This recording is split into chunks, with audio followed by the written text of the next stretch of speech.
Sejarah berdirinya Gerakan Aksi Silat Muslimin Indonesia, GASMI. Pencak silat GASMI awalnya berasal dari daerah Kediri, Jawa Timur sekitar tahun 1915. Dinamakan GASMI atau Gerakan Aksi Silat Muslimin Indonesia, lantaran awal berdirinya di lingkungan pesantren.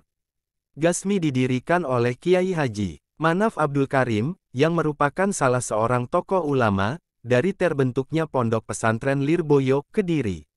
Dan era 60-an dipopulerkan oleh Kiai Haji Abdullah Maksum Jauhari, merupakan cucu dari Kiai Haji Manaf Abdul Karim, yang pertama kali mengajarkan pencak silat di Pondok Lirboyo pada awal tahun 1915 yang dulu dikenal dengan nama pencak praktis, yaitu sepupu beliau Kiai Haji Yakub, pemimpin GASMI generasi ke-1, putra Kiai Haji Soleh Banjarmelati Kediri. Beliau adalah santri Pangeran Diponegoro, Kiai Haji Yakub ini ahli kanuragan dan ilmu pal, yang kemudian dilanjutkan oleh menantu Mbah Kiai Sepuh yaitu Kiai Haji Mahrus Ali, pemimpin GASMI generasi kedua, dari Cirebon. Beliau adalah pendekar Cimande yang kemudian menggabungkan antara pencak Cimanden dan Jawa Timuran. Beliaulah yang membawa sholawat dari Kanjeng Sunan Gunung Jati yang sampai saat ini kita masih menjaga dan mengamalkan, yaitu sholawat Ibnu Alwan. Kemudian semua yang diajarkan dari awal adanya pencak prok 1915 yang terjaga secara turun-temurun dikumpulkan menjadi satu beserta aurat wirid, dan amalan dalam bentuk bingkai organisasi bela diri pada tahun 1960 secara resmi dan tetap dengan nama GASMI. Pendirian GASMI dilaksanakan pada tanggal 14 Januari tahun 1970 di kediaman beliau. Dihadiri para pendekar se-Karesidenan Kediri dan Ponorogo, juga sejumlah tokoh seperjuangan selama menumpas G30 SPKI.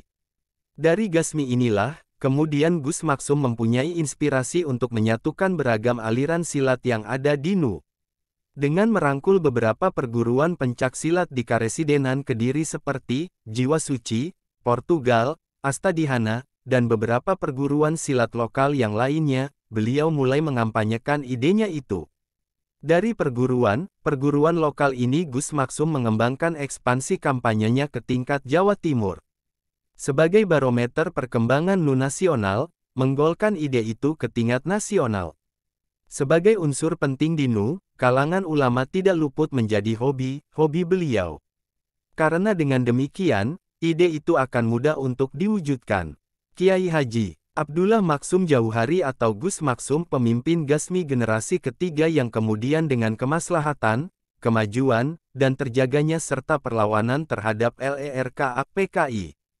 Pencak silat yang telah menanam sejarah panjang Pondok Lirboyo itu diresmikan secara badan hukum yang sah di Indonesia pada tanggal 11 Januari tahun 1966 Masehi, dengan nama GASMI, Gerakan Aksi Silat Muslimin Indonesia. Tanggal dan tahun inilah yang kita rayakan sebagai Hari Milad, walaupun GASMI telah ada jauh sebelum tahun 1966 tapi jangan hilangkan dan lupakan sejarah yang harus tetap diajarkan kepada generasi penerus para sesepuh dan pendekar bangsa. Itulah mengapa terpampang jelas di dada kita seuntai kata GENERATION of the King.